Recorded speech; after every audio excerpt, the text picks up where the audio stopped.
And the reason is that you've got to centralize power if you want to get more and more control in the hands of the few over more and more people. So coordinates. Some of these things I'm going to talk about in this section are quite controversial, but they need bloody saying, so sod it. Methods of manipulation. Coordinates 2. How do they manipulate this? One of the coordinates, one of the methods of manipulation, a massively important one to understand, is one I've dubbed problem, reaction, solution, where you want to change society in a way that if you do it openly, you'll get resistance, massive resistance from the population. So what you do is you create a problem covertly, you blame someone or something else for it, you pass that fake version of the event through the unquestioning, pathetic mainstream media to the people, unquestioned overwhelmingly and certainly uninvestigated, and you want the people to react to the manufactured problem with outrage, with fear, and you want them to say, do something. What are they going to do about it? At which point you then offer solutions openly with changes in legislation and society and its structure to advance your agenda. And because of the problem, reaction, solution, you do not get the resistance here that you would have got without the manufactured problem. 9/11 is a bloody classic. Another way of describing this is ordo ab chaos, the Latin motto of the 33rd degree of Scottish Rite of Freemasonry, order out of chaos, problem, reaction, solution. Create the chaos, then offer the order, your change out of that chaos. So like I say, 9/11 was a wonderful, classic, most blatant example of it. You want to change society, so you create a massive problem. As a result of that problem, you offer the solution, all there, written and ready, the Patriot Act in America and around the world, their versions of it, to change society and to launch a war on terror and an invasion of countries like Afghanistan and, by implication, Iraq. This is Zbigniew Brzezinski, President Jimmy Carter's national security advisor and a major mentor going back to the 1980s of Barack Obama. This is what he said in 1997 in his book.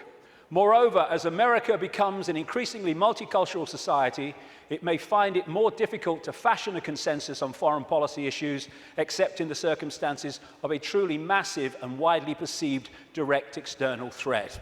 Therefore, we create one, 9/11, and bingo, we then introduce what we say must happen to stop the terrorists. In other words, we change society and advance our agenda, the Orwellian state and all the rest of it. These buildings were brought down because they were made to come down. And similar buildings around the world that burnt for longer and were much more fierce never came down. And these are the only buildings of their kind who've ever come down because allegedly of fire. The official story of 9/11 has just left the room. And I've gone into that in great detail before. I'm just using it as an example of problem, reaction, solution.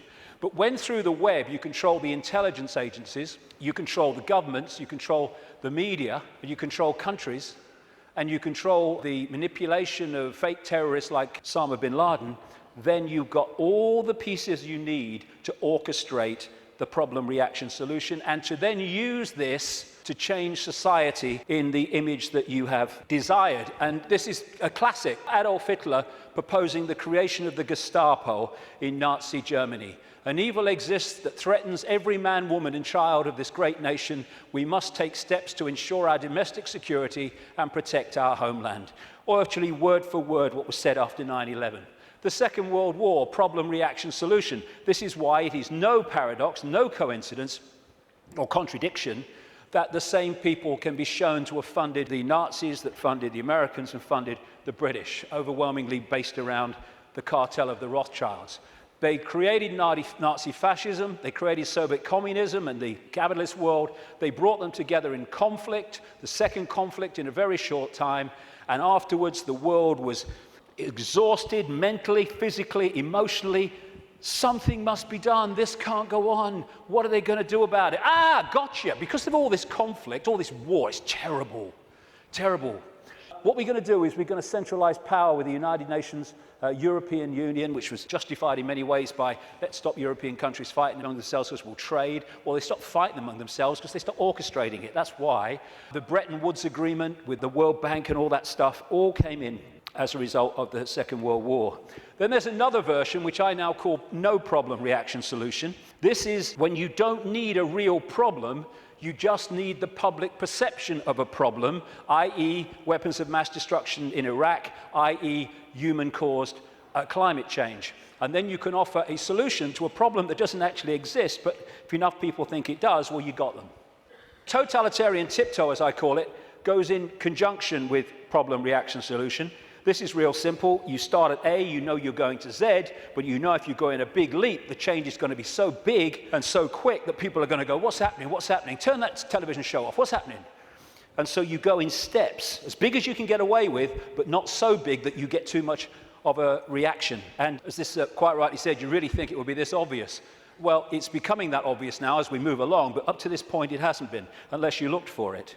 The European Union was turned from a free trade zone, nothing to worry about, just for jobs, into what it is now, a centralized dictatorship, through the totalitarian tiptoe. And here is the founding father of the EU, as they call him, Jean Monnet, a Rothschild frontman.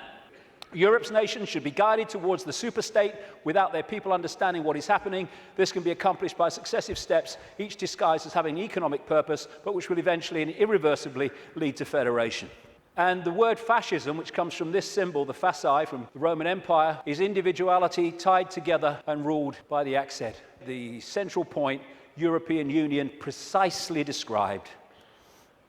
Globalization, which is the constant centralization of power, which is more and more power in the hands of fewer and fewer over more and more people.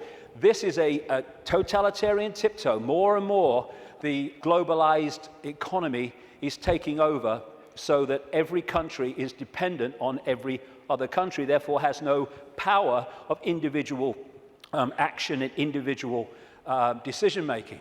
Free trade, which means freedom to exploit, which means you can get sweatshop workers here to make your stuff for a few cents, and then you ship it over here and you sell it for as much as you can get. It's called free trade. Everyone's in favor of free trade. You can't be against free trade. This is also part of this globalized centralization of power, which is designed to do this, and it increasingly is doing this.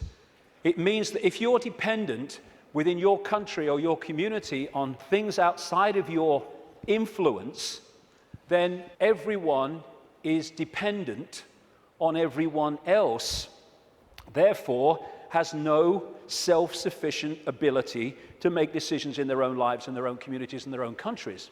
And the reason that they want to do this is they want to make everyone dependent on something outside their control, because dependency equals control. It's like abundance and scarcity. We live in a world which could be incredibly abundant. Nobody should be hungry on this planet, for goodness sake. Africa could feed the bloody world. It can't even feed itself. Why? Because of the manipulation of that continent by this crowd. And so we have all over the world, because there's no empathy, no consequences for them emotionally of their actions, we have manufactured scarcity, because abundance equals choice equals freedom. Scarcity equals dependency equals control. And that's why we have manufactured dependency. We have people hungry in a world of plenty. Coordinate 3, the cement. There are certain organizations, networks, rings, that act as the cement that holds the web together and holds people within the web together. Close to the spider people are the Rothschilds. And when I talk about the Rothschilds, one thing, I'm not talking about all people called Rothschild. The vast majority of people called Rothschild won't have a clue what other Rothschilds in that dynasty are doing. And secondly, I don't even mean only people called Rothschild. I mean the Rothschild bloodline, which has infiltrated many other enormous numbers of other families and groups, which then come to power under other names other than Rothschild. Because if the president's Rothschild, the bloody guy here is Rothschild, the bloody newsreader's Rothschild, what's going on? Instead of that, you have people under different names. So I'm talking about the Rothschild bloodline and the scions of that family, the people that run that family. Not everyone called Rothschild. There's a lot of people in that family called Rothschild who don't have a clue what's going on. But they, through these various cements, control all these different and various apparently unconnected organizations. Now, one of the cements, of course, is the secret society network. That's pretty obvious when you look at it. And these are some of the major ones, but there are even more exclusive ones as well that operate in tiny, tiny cabals.